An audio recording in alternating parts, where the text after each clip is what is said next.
जनाब सलीम पाशा साहब, high court advocate, MHPS legal team president. अस्सलाम वालेकुम रहमतुल्लाहि व बरकातुहू।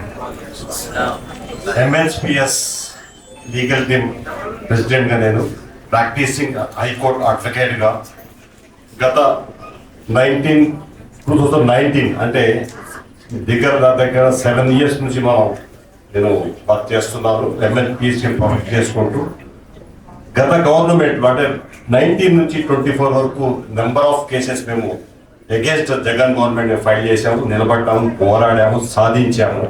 ఆ సాధించిన దాంట్లో దుల్హన్ ఒకటి, ఇంకా చాలా ఉన్నాయి, విదేశీ విద్య ఒకటి. తర్వాత ఈ MHPSకి సంబంధించిన లీగల్ మ్యాటర్స్ ఏమైనా వస్తే నేను ప్రొటెక్ట్ చేసుకుంటూ, నేను కోఆపరేట్ చేసుకుంటూ, మా మెంబర్స్ని నేను ప్రొటెక్ట్ చేసుకు వస్తూ ఉన్నాను.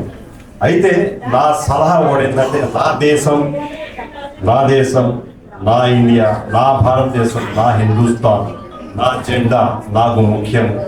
ఇవన్నీ తెలుసుకోవాలంటే చరిత్ర చాలామంది మా మత పెద్దలు చెప్తే నేను చాలా ఎమోషనల్ అయిపోయాను. చాలా బ్రహ్మాండంగా చెప్పారు, చాలా ఎమోషనల్ అయిపోయాను. అయితే మన దగ్గర ఒక లోపం కూడా మీకు చెప్పాలనుకో, ఒక సజెషన్ కూడా మీకు ఇవ్వాలనుకుంటున్నాను.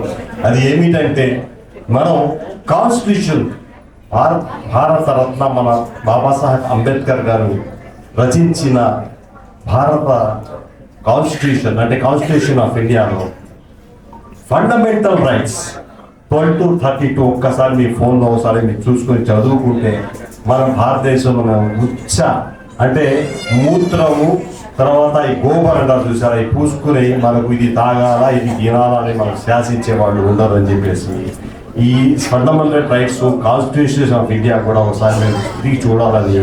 మన కమ్యూనిటీలో లాయర్స్, అడ్వకేట్స్ చాలా తక్కువ మంది ఉన్నారు కాబట్టి ఒక మద్రసాలో ఒక లాయర్ని మీరు తయారు చేస్తే మనం గ్యారంటీగా మమ్మల్ని దౌర్జన్యం చేసేవాళ్ళు మనం ప్రశ్నించి మనం వాళ్ళ దారిలో పెట్టడానికి అవకాశం ఉండదు. కాబట్టి మీ ప్రతి మద్రసాలో ఒక లాయర్ని తయారు చేస్తానంటే మాత్రం నేను సర్వీసెస్ చేయడానికి సిద్ధంగా ఉన్నానని చెప్పేసి మా MHPS ఆఫీస్లోనే, మా విజయవాడ MHPS ఆఫీస్లోనే ఒక క్లాస్ రూమ్ కూడా పెట్టేసి ఒక జిల్లాకి ఒక మద్రసాకి కనుక మీరు రిప్రజెంటేటివ్ పంపిస్తే మీ మద్రసాలలో బోర్డు పెట్టేద్దాం, ఫలానా మద్రసా కురవాడు అడ్వకేట్ అని పెట్టేసి మనం లా గురించి అవగాహన పెంచుకుంటే మనం ప్రొటెక్ట్ అవుతామని చెప్పేసి ఈ దౌర్జన్యాన్ని మనం ప్రశ్నించడానికి మనకు ధైర్యం వచ్చింది.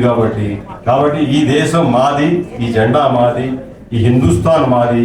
కాబట్టి ముందు ఇలాంటి కార్యక్రమాలు కొనసాగిస్తూ ముందుకు వెళ్ళాలని చెప్పేసి షిబ్లీ గారిని ఇంకా దేవుడు బలం ఇవ్వాలని చెప్పేసి ఈరోజు ఉర్దూ అకాడమీ ఎక్కడ ఉన్నది అంటే నేను ఉన్నాను అని చెప్పి రకరకాల ఇన్నోవేషన్స్, రకరకాల ప్రోగ్రామ్స్ ముందుకు వస్తున్నారు. కాబట్టి షిబ్లీ గారికి ధన్యవాదాలు చెప్పి అవకాశం ఇచ్చిన పెద్దలందరికీ ధన్యవాదాలు చెప్తూ